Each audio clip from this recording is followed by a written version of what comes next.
And you say that you have been experiencing dreams, hmm? Dreams that are vivid and peculiar? Yes, that is exactly it! May I ask, what were you eating before you fell asleep?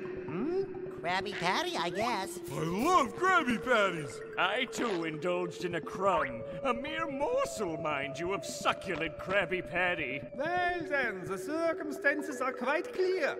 The particular chemical composition of these Krabby Patties must have affected your unconscious biorhythms and so altered your dreams.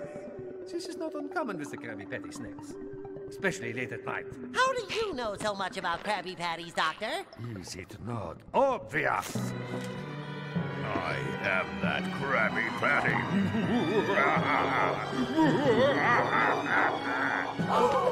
If we ever want to wake from this living nightmare, I suggest we catch that Patty. He's right! After that Krabby Patty! Wait a minute. That guy wasn't a guy at all. Oh, he was the Krabby Patty! You join us at the mind-bending party. I really like that little bit of animation on Patrick. I've been shitting on a lot of the character animation in this game because it is pretty gross. But the Patrick, that little movement that Patrick did is good. So anyway, yeah, this is the end of the game. I'm not kidding. This is the last thing that you do, is just this very straightforward race.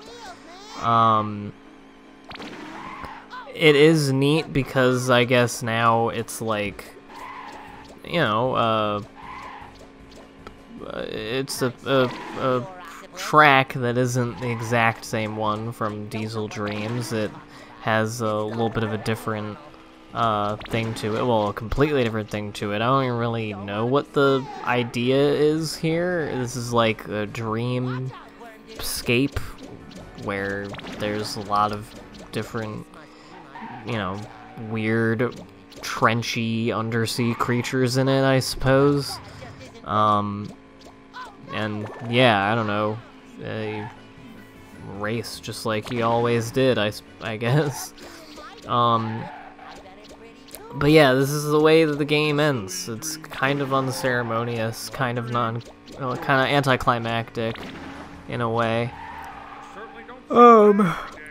And yeah, as you can probably tell, the explanation is that, or as you heard, I should say, in the last cutscene, the culprit behind the dream being fucky is the Krabby Patty. Apparently just eating normal Krabby Patties gives you wacky dreams, which, like, SpongeBob and Patrick have been eating Krabby Patties forever.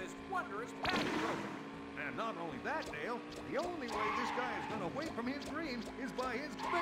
That is this, I'm guessing, is the first time this happened because it's like novel to them.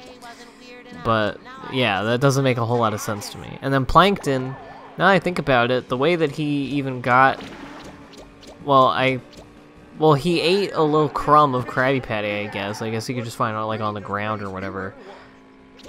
But like, I don't remember, I guess it would be in his dream that he had the crumb that he enlarged into the patty, which I don't know how he got that. And if he did get that, then doesn't he have like those DNA sampler things? Why not just put the crumb in the thing and then you can find out the formula or whatever?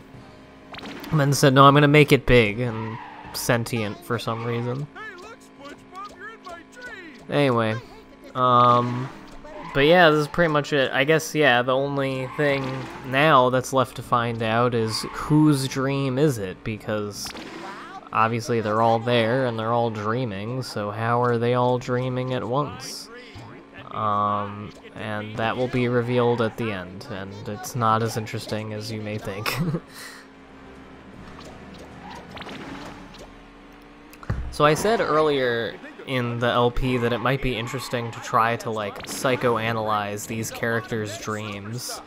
And I can't say I can really come up with much. I guess the most interesting one would be SpongeBob, because obviously he projects a lot of niceties and positivity and yet he, you know, has this dream about being this, like, really tough and kind of, I wouldn't say vulgar, but, like, you know, hard-nosed, hard-ass, kind of, you know, like, badass car guy, where everything around him is, like, very aggressive and mechanical and such. So I don't know, that's a little interesting, because it could be, you know, hinting that SpongeBob has, as I think some episodes have,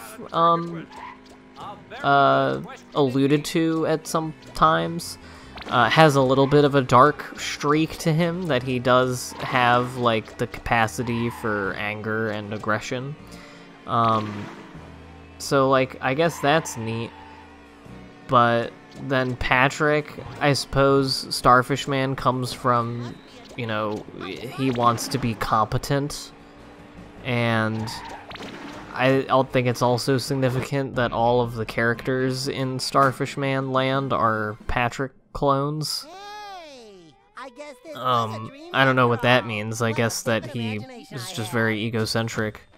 And then Plankton is being chased by the object of his desire, of his evil desire. I love this fucking cutscene with all of these people just standing still with their frowning mouths open. And this really, really shitty fucking Krabby Patty sequence. Ta-da! Hey, stupid! I said without relish! One Krabby Patty, no relish coming right up. Why is everybody staring at me?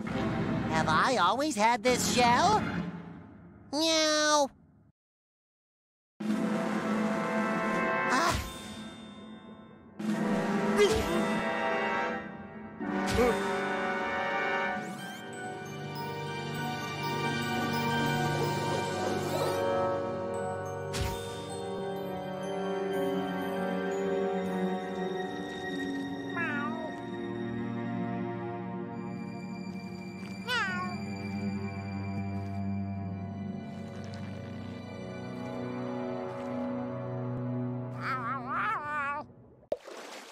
That's the end. Isn't that an amazing ending? Gary is the dream person. All of that was in Gary's dream because he ate a weird Krabby Patty. There is another little cutscene at the end here that I have included after the credits, but for now, it's the credits, so I'm gonna talk over them. Yeah. Like I said, kind of an underwhelming ending. I remember when I first got through this, I was like, wow, that was really it. And it just kind of stops. So, I guess I'll talk about the final impressions here. As I talked about in the last video of this, I went into this LP, as I'm sure all of you know, hoping that there would be like a little bit of an arc to my opinion of this game, that I would find more to appreciate about it, that I would come away from it with a more positive opinion of it than when I went in, and unfortunately that didn't really happen. I won't say that I necessarily like this game any less than I did, I just kind of have been able to more precisely articulate what I don't like about it. I think there are good things about it. Like I said, I think a lot of design, or not design, I said that because the word design was on the screen.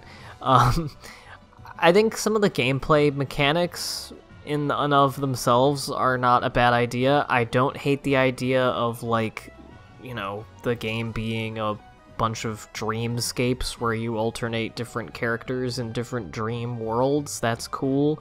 The levels themselves in their concepts are interesting, but there's just not a whole lot of depth to the gameplay that fleshes it out and, you know, makes it fun. I don't really know how to explain it. It just feels more limited and more linear and more hand-holding, and just I don't feel like there's a big variety in how you could possibly experience the game. And I think that's something that, while, mildly, because they're, kind of linear, they're not open world god simulators or whatever, they're fucking platforming games. But I think that's something that the earlier SpongeBob games had more of, a little bit more freedom in how you approach things. It's one of the reasons why I really like, as I will always say, Battle for Bikini Bottom is my favorite, and why I think that's the SpongeBob game that has really caught on with a lot of people and has gotten popular, especially with speedrunners, because of the glitches and just because of the design of the levels and the conception of the gameplay and the worlds and the tasks and how you are allowed to do things. It, again, not to the degree of some of the 3D platforming games that sort of do this best, like something like Mario 64, the big masterful ones, but they have, you have an ability to tailor the gameplay experience to your own play style and still complete all the tasks, but you can do it in semi-different ways. You can subvert all of those and fuck with it. And on top of that, if you want to do everything the way that you're supposed to, there's enough variety in the kinds of areas and the kinds of tasks that you have to do, and there's enough collectibles and side things that you don't necessarily have to do, but it's there. And all of it, but with that variety, it's all grounded in very specific core gameplay concepts. It feels like a game that sort of flows. And even, I think the SpongeBob movie game has that in slightly less, just slightly less of that. But this game, the gameplay things change around so quickly and dynamically, and no part of the game goes on for long enough to really get going or get interesting, and then you're on to the next thing, and they just switch from them so much, and I don't know, it doesn't feel grounded in one idea. It feels like something that was kind of slapped together on almost every front of it, and especially in the animation and design, which I've talked about at length, and which we'll see one of the weirdest examples of in a second after these credits are over. So, again, I do think there are good things about it. I will reiterate, I would be genuinely very interested in a remake of this game, maybe more so than I would be interested in a Battle for Bikini Bottom remake. I mean, I still want to play that remake because it's, being made. But I think this game could actually use, changes to the game itself and could benefit from that. Whereas Battle for Bikini Bottom, I feel like Rehydrated is just gonna be, the game, but better graphics and maybe some new stuff, and things are tweaked a little bit. Also, special thanks to Steven Hillenburg, fucking A. And are we gonna get the weird cutscene? Yeah. See if you can spot something strange about this.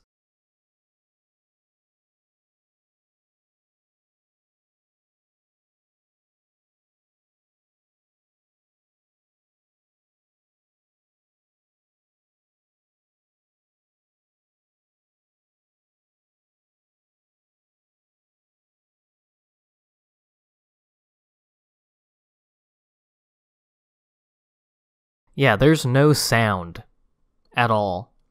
But yeah, this is, makes enough sense. He, Gary is seeing all of the things that maybe made him have these dreams. And, you get where they were going for, but without sound, this is just kind of weird. It's just, pantomime weirdness. Just why does it not have sound? Why did they just keep it like this? I mean, it's not adding a whole lot. The story's already pretty thin as it is. I mean, I guess they animated this whole thing. They didn't want to just leave it. But yeah, like, this is what I'm talking about with it being slapped together. Like, it just kind of looks lazy. I want to know what the story behind the making of this game is. If anybody, this is surely a long shot, but if anybody knows anybody who has worked on any of the SpongeBob games, or like, I don't know, knows anyone who has talked to any of them, or any source that has information on the making of them, like, I would be very interested in knowing how and why all of these SpongeBob games came to be the way they are. And yeah, SpongeBob fucking dies. This would be a decent enough cutscene with sound, but without sound, this is just, like, eerie and weird. I also like how he has squares around his little circles on his thing. Yeah. So like I said, a little bit of a, anticlimactic and underwhelming ending, but I hope you enjoyed this LP anyway. It's certainly a strange and fun game to look at, just in the pantheon of weird, janky licensed games that I played as a kid. I don't know what I'm going to do next. I really haven't decided. My brain has been everywhere. I'm just messing with shit now. I'm not really doing anything. But it will start next week. Open season will be ending soon. Yeah, hopefully something interesting. I don't know. It'll probably be another licensed game, at least in the meantime. I'm not going to start anything too long, because there are a couple games that I want to do that would be a little bit longer, but I want to beat them before or at least play through most of them before I do an LP of them, just because I want to have them fresh in my mind and everything. But yeah, this is just me, like, I don't know, looking at the shop, whatever. But that was Creature from the Krusty Krab. I'll see you next time for whatever I do next. Thank you for watching.